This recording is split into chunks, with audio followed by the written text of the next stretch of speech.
ده بقى استكمالا لمسيره التغيير على السكوترات الكهرباء.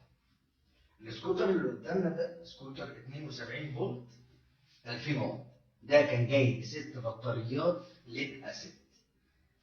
اول حاجه غيرنا شلنا البطاريات الليد اسيد وعملناها بطاريه واحده ليثيوم 72 فولت بقدره 25 امبير. تاني حاجه غيرنا الكنترول من 35 امبير وخلينا الكنترول 50 امبير، كمان الكنترول بيدعم بطاريات ال 60 وبطاريات ال 72.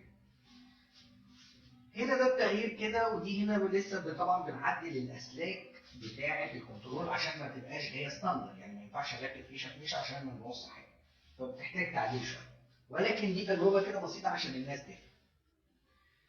نيجي بعد كده هنا مثلا نجرب، وادي المقبض نزود كده